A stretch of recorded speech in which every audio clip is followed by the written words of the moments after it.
Hey everyone, thanks for joining Learn to Play Games. My name is Lance, and today I'm looking at a brand new game coming to Kickstarter called Pretty Princess Pomelo. This is a brand new game from Team Pomelo Games. It is a 2 to 4 player game that takes roughly 45 minutes to an hour to play. It is a competitive head-to-head game where players are competing against other players to be first to build their team of heroes or villains and also have control of the Citirine Heart. The player that is able to accomplish this first will be the winner of the game. So in this video, I'm going to take you through the main features of the game and then show you a sample turn to help you decide on whether or not this is one you'd like to back on Kickstarter. As always, if you find these videos helpful, if you like what I do, please consider hitting that like button, subscribe to my channel. It's one of the easiest ways you can support channels like mine so we can continue to grow and produce this content. If you want to stay updated on all my videos, also considering that bell so you get notifications anytime I release new stuff. So let's head to the table and we'll see what this one's all about. There are 3 different decks of cards you're going to be using throughout the game. This first deck are the character cards, and this will have the pink backgrounds. This deck will be comprised of heroes, villains, and wilds. Each character's card is going to have a number of pieces of information on it, including the number of hit points that character has, its star power or attack power, and its affinity for one or more elements that a player can play to buff that character. Finally, at the bottom of the card is going to be an ability that character will have, either that'll be triggered when that character is played, or you'll have to do something else to trigger the effect of that ability. The second deck of cards are the story cards, and these will have the green backgrounds.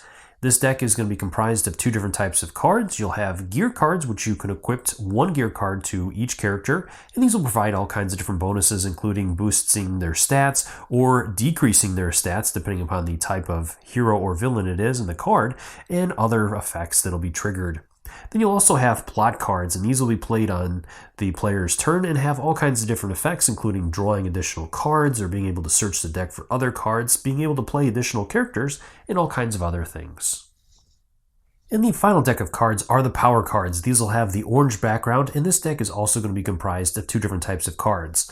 You'll have magic cards, which you can play to boost or buff your character, and you can add multiple of these to each character, as well as other cards that will have other effects, such as anytime cards, which you can play at any time, even right before your opponent could potentially win the game, or you can play them right before you're about to win the game, depending upon how you use them and what their effect is.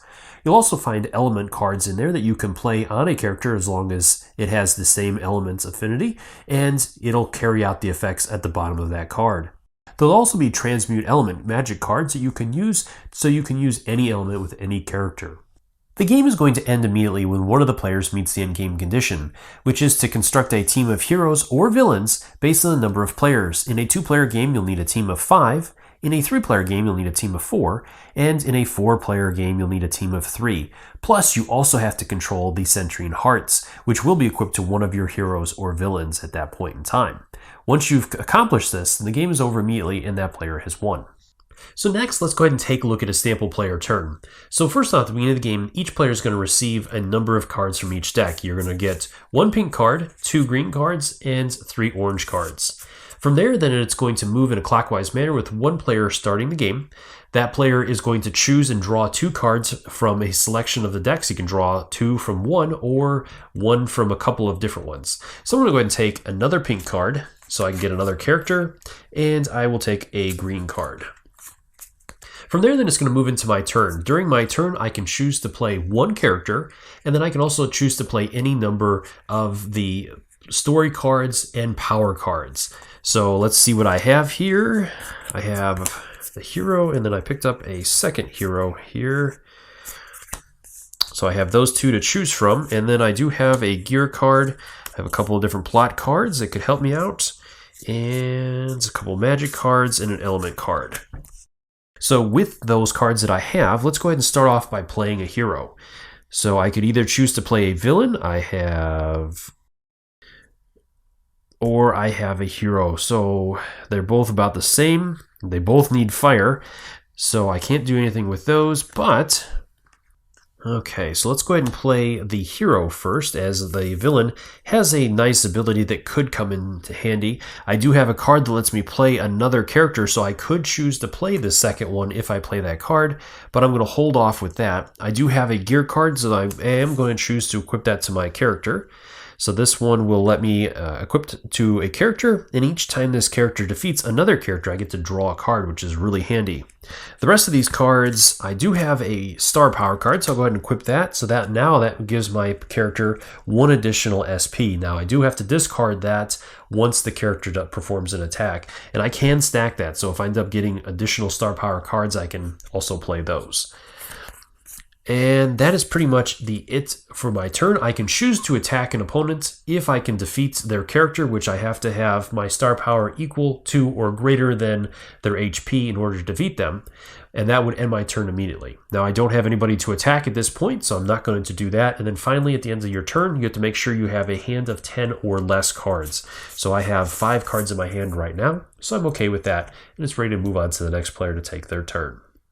All right, so and the final thing I want to show you is a sample player turn. So we've already played the first player's turn, so let's go ahead and bounce over to the second player, as I'm going to kind of simulate a 2-player game in this situation.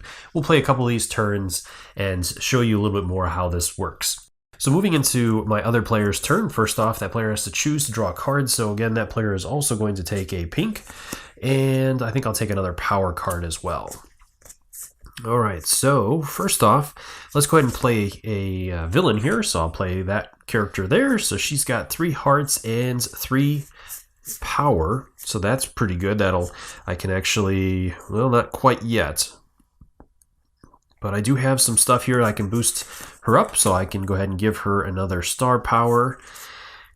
And let's go ahead and give her another heart. Boost her stats a little bit, and then I'm going to go ahead and equip her with this weapon. It's going to, or this gear card. This one, when equipped to any villain, they gain +2 SP. So that'll bump her up even more. And I think that will be it as far as what I can play. I do have a transmute element card, but I'm not going to need to use an element, as my star power currently is 3 + 2 for 5 and another one for 6. So I will go ahead and attack, and that will defeat this character, who is going to have to discard their character card and their magic card, as well as their gear card. Then, because I defeated a character, I also gained the Citirine Hearts, so then I have to equip that to a character, so I'm going to equip to the character that I have, and this is going to give her +4 hit points as well, so now she is at 8, so it's going to make her a lot harder to defeat. From there, that is going to end my turn, as I performed an attack action, and I don't have a hand size of 10 or greater, so I'm good there, so that will finish her turn, and we'll bounce back over to the first player's turn. So that player will go ahead and draw again. So I'm going to go ahead and take another pink, and I think I'm going to take another green card or story card. So from there, then I'm going to play a new hero or villain here. Let's see what I got. I've got a couple of different ones. So I have Martini. You may equip Martini as a gear card to a character, and they gain +2 SP. You may change which character Martini is equipped to before you attack. So that's cool. And I can search the pink discard pile for a character and play them. So that could be very handy as well. So let's go ahead and play. Let's go ahead and play this one here. So it says, when I play her, when she is played, return any character and discard all equipped cards. So I'm going to go ahead and do that, and I'm going to return that character. So now that this character is returned, it'll go back to their hands, as she's not going to be discarded. And they will discard all equipped cards, so we're going to lose that one, and these two are going to go back. And then the Citirine Heart would be equipped to another character that player had, but since he doesn't have any other characters, then that is going to go back to the main area.